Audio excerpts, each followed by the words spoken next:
Hapo nyuma tena. Hapo.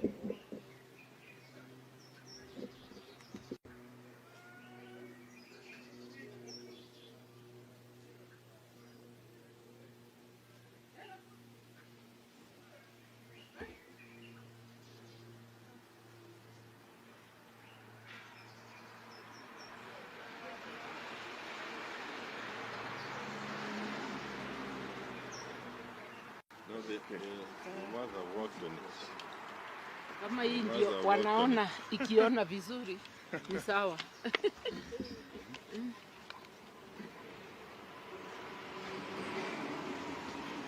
Are they there? Are we? Mko tayari?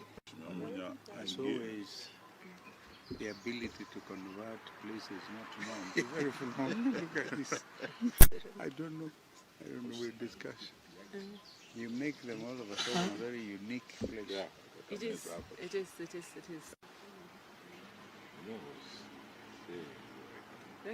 David, kujene bana. Then you can.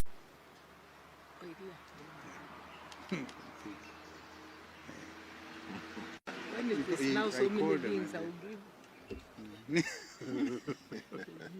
You want to start with apologies? Oh. Tuko set, eh? Let's do setting up.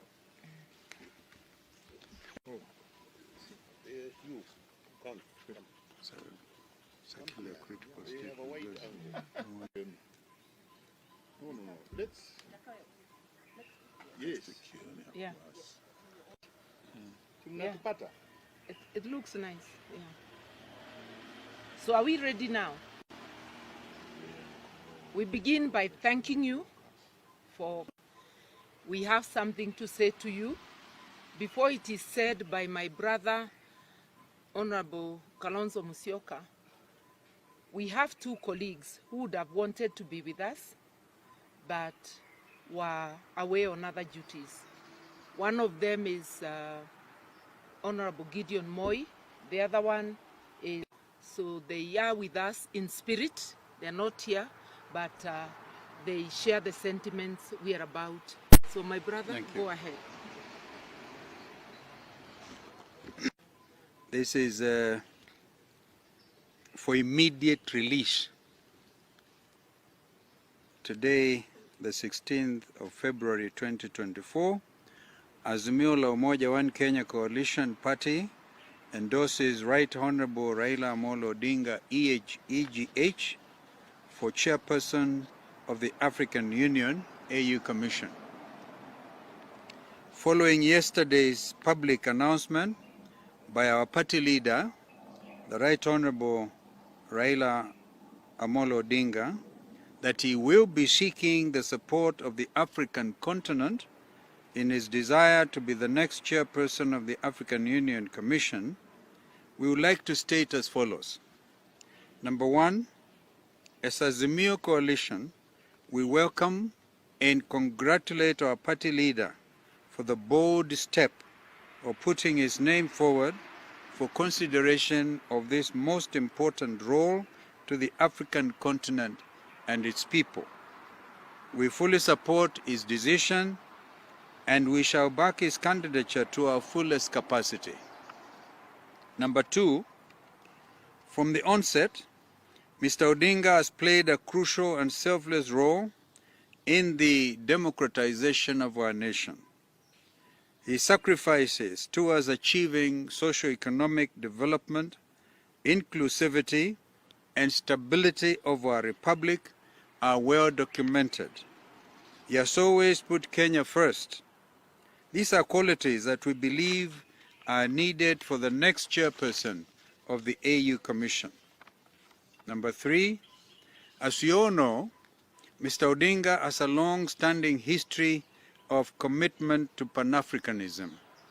We believe that as the AU chairperson, he will leverage his Pan-Africanism vision of identity and inclusivity to achieve, I quote, an integrated, prosperous and peaceful Africa driven by its own citizens and representing a dynamic force in the global arena, End of quote.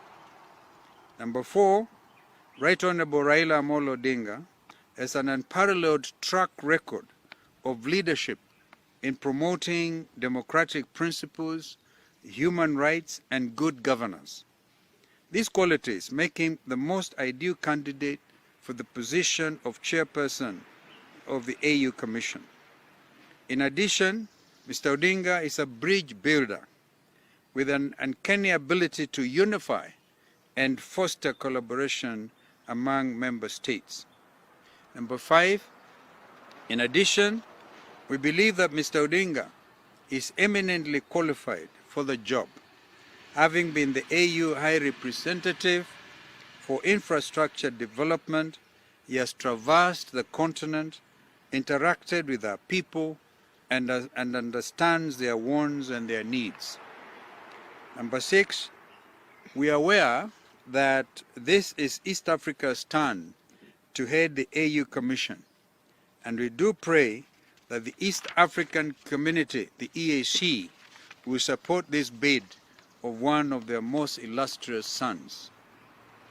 Number 7, we are confident that Mr. Odinga's candidature for the position of AU chairperson will garner overwhelming support from all corners of the continent. His broad appeal and international name recognition as a statesman committed to Africa's progress makes him the right and best candidate for the job. Number 8, we call on all our compatriots to give bipartisan support and ensure that Mr. Odinga's bid is successful. Mr. Odinga's win will be a win for Kenya, the region, and indeed the continent. Number 9, Azimio remains focused and united on issues close to the people, and we give our assurance of our commitment to always address their concerns. I thank you. Asanteni sana. Thank you. Weekend jema. Weekend jema. Tulikuwa tumekubaliana ikiwezekana iwe as very clear as that, bila kuongeza. Thank you, General. Ladies and gentlemen, I can only add that I have been consulting widely among friends. As the General said, he is one of my closest friends on the continent. And I intimated to him that if there should be interest, I will myself be keen to serve the continent of Africa. Mainly because as a Pan-Africanist, I believe strongly that Africa is playing in a league that it should not play. That Africa deserves better. Africa is we can say, the cradle of humanoid species. The first human who walked on this earth was an African. And Africa is also the cradle of human civilization. The Africans started using steel and steelwares before any other human beings elsewhere started doing so. Africa is the richest continent on the planet Earth in terms of minerals and general raw materials. It is a paradox that the richest in terms of resources is also the poorest. This is something that we need to reverse. And it can only be reversed if we as a continent marshal all our resources for the faster socio-economic growth of our continent. And African economies can complement each other. I have served the AU in the capacity as infrastructure high representative. That position gave me a good advantage to be able to learn about each and every African continent, country, what they have, the comparative advantages, and so on. And I believe that working together with all these countries, we can be able to emancipate Africa. There is right now brain drain out of our continent. It is also actually appalling to see young African people drowning in the Mediterranean in search of greener pastures out of the continent. This is something that can also be reversed. Those are the ones that can get to the Mediterranean. Some perish on the Sahara. Yeah. So before they get to the Mediterranean. But all the same, the fact is that they end up all dying. It's a tragedy that ought to be reversed. And because of all these considerations that I am inclined to accept the challenge. Should the leadership of Africa want my services, I am ready and offer myself to be of service to this continent. And I've asked my friend to continue to be a good ambassador and talk. Shame on them! Shame on them! Shame on them!